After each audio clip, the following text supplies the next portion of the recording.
Kia ora, no mai ki te whare. Welcome to the House, ko Daniela Maua te koksaho.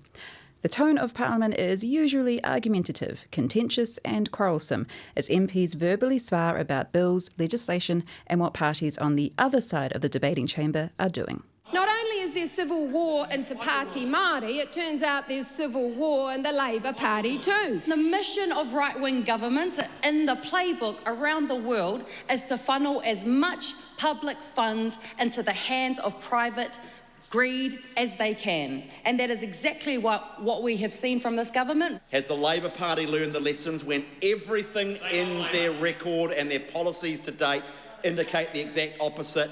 We say no. Stop the hysteria, National, and get real. For the past 6 years, under the Labour government, our education was in a steady decline.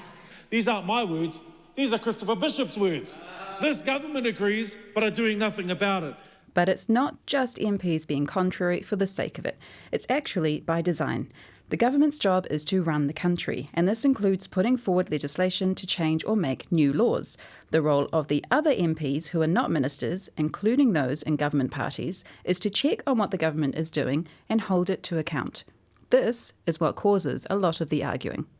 True to form, MPs debated the Fast-Track Approvals Amendment Bill on Thursday, with the government talking about how great the bill is. Well, I'm proud to stand up here in this House and support, once again, a bill that believes and supports in getting things done. This bill is about fixing what matters. We're a government of action, and I commend this bill to the House. And the opposition living up to their name and opposing it. This bill is a Trojan horse, Mr. Speaker. This is a bill that continues this government's war on nature by stealth. When it comes to solving the issue of supermarket competition, this is not the way to do it. The first speech in a debate on a bill is usually given by the minister responsible. In charge of this bill is the Minister for RMA Reform, Chris Bishop. As is usual for a first reading debate, he outlines the purpose of the bill. Mr. Speaker, the government's making this change to make it clear to the grocery retail sector that projects that will improve competition are within fast-track scope. There's a range of technical and machinery amendments are also aimed at speeding up the application process by up to 6 weeks or potentially more in some cases. The aim of the changes is to cumulatively reduce timeframes, lower costs, improve flexibility and clarify operational matters. When a government bill is before the House, it's typical for MPs in government parties to give speeches in support. Minister of Finance Nicola Willis says the bill will make it easier and faster for new supermarkets to be built, which in turn should improve grocery competition. Madam Speaker, the New Zealand Commerce Commission has found that competition in the New Zealand grocery sector is limited. The sector is highly concentrated, with the major grocery retailers, Woolworths and Foodstuffs North and South Island, making up 82% of the market. While they have different banners and brands underneath them, essentially we have a duopoly in our supermarket sector in New Zealand, which contributes to less affordable groceries for everyday Kiwis.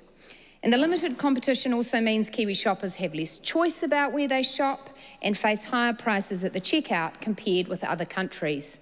You can choose between a Pack and Save and a New World, but ultimately they're both foodstuffs. You can choose between a Woolworths and a Fresh Choice, but ultimately they're both Woolworths. We want more real, genuine choice for New Zealand shoppers, because when we look around the world, the countries that have more choice also have more affordable options for their people. On paper, MPs not in the executive are also meant to check the government, but those in government parties are unlikely to step out of party lines. So the sentiment of the RMA Reform Minister and Finance Minister were echoed by other MPs in the debating chamber, with ACT MP Simon Court focusing on the potential of this bill to improve competition. It turns out that we need more supermarkets because competition means lower prices. Lower prices means more affordable things for Kiwis, like food and all those other groceries that many families worry, can they afford and pay the other bills that they get every month in the mail. New Zealand First MP Jamie Arbuckle also says competition is important. It's also, we're talking about the supermarkets, we're also talking about regional New Zealand where we need competition. We need to start seeing extra competition in the supermarket industry, and this bill will allow that to happen. MPs have 5 minutes for their speech, but sometimes those on the governing side opt to keep it short and sweet, potentially to speed up the inevitable, because the bill is guaranteed to pass. Here's National MP Grant McCallum taking a short call to commend the bill to the House. Grant McCallum. Thank you, Madam Speaker. Well, I'm proud to stand up here in this House and support once again a bill that believes and supports in getting things done. What we're looking to do here is allow for more competition in the supermarket sector so people can lower their cost of living. That's what it's about. The last speaker seems to have forgotten about the 7.2% inflation that we inherited from them, and we have done a lot of great work to change that.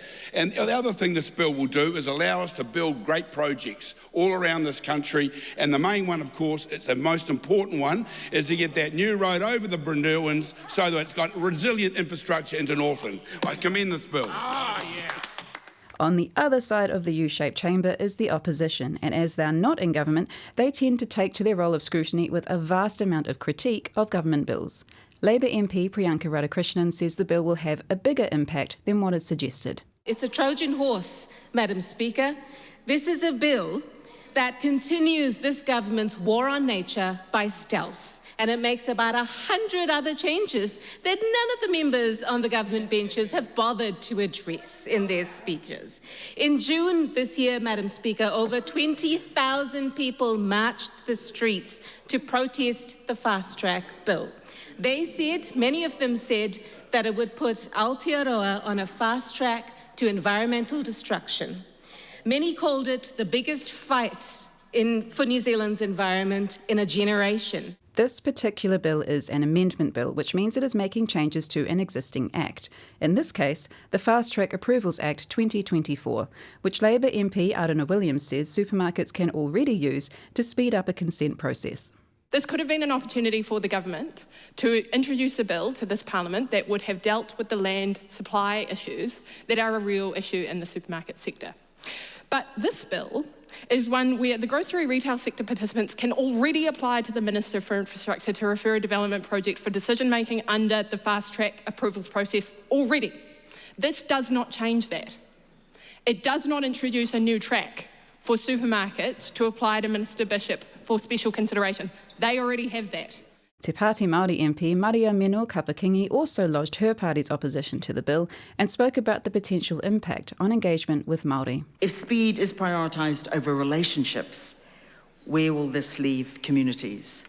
For communities, for iwi, and for those charged with protecting the environment and upholding treaty obligations, this bill creates uncertainty. It compresses timelines, it cuts consultation and puts economic growth ahead of genuine and honest engagement. Despite the opposition performing their task of objecting to the bill, the government holds a majority in the House, and the Fast Track Approvals Amendment Bill passed its first reading. It now sits with the Environment Committee for review. While arguing MPs may be the norm, there are particular occasions at Parliament where they put aside their differences in recognition of a significant moment. This week's moment was a new MP's first speech. In accordance with a decision by the Business Committee, I call on Mike Davidson to make a maiden statement to the House. Thank you, Mr. Speaker. Whakapūkena te tātou o te matoranga o te whakaaro, te whitina o Matariki. It is a rite of passage at Parliament for each new MP to give a first speech to the House, and on Thursday, freshly minted Green MP Mike Davison gave his maiden statement. Maiden statements often include a mixture of personal anecdotes and professional intentions. Davison begins with a personal approach. In August 2020, a few days before my father died of prostate cancer, I promised him three things. First, that I would follow through the process we had started together and gain whakapapa registration with Ngāi Tahu. Second, I would finish my environmental science degree. And third, that I would become a member of this country's parliament. 5 years later, those three things are finally ticked off. It's also common for a maiden statement to include a summary of an MP's upbringing, and Davison says his was a fairly typical one. I came from a working class family with a train driver dad and mum a childcare worker. It was a stereotypical Kiwi childhood spent tramping and camping with my parents and brother all around Te Waipounamu. Politics and protests growing up were part of our family. I remember a photograph in the press newspaper of a 7-year-old me with my father and brother in the rain protesting at a national government transport amendment bill that would deregulate the railways, encouraging freight onto our roads instead. It was these experiences that shaped me, that laid the foundation. Another regular feature of a maiden speech is to outline the issues that are top of mind. A key concern for Davison is climate change. Climate change is no longer an abstract concept happening to someone else, somewhere else, sometime in the future. It is here and now. We should be acting. But instead we continue to pander to vested interests and fight amongst ourselves. We need to do better. We need to be better. The decisions that are made or not made in this House will be felt by the generations that follow. New MPs also share how they intend to act during their term, and Davison says he will focus on ensuring a watchful eye is kept on the government. Over the next 12 months, I will work with my Green colleagues to hold this government to account, to challenge them, and to show the people of Aotearoa what a government with a green heart will offer our country. A country that upholds Te Tiriti o Waitangi, that takes real action on climate change and lifts people out of poverty. A country where everyone has what they need, our water is clean and nature thrives. Where our healthcare system is resourced to meet its needs, where children can safely walk and bike to school, and we all live in warm, dry, affordable homes. It is against the rules for people in the public gallery to make any noise that disrupts proceedings, but for commemorative moments it is common for the House to pause so waiata can be sung.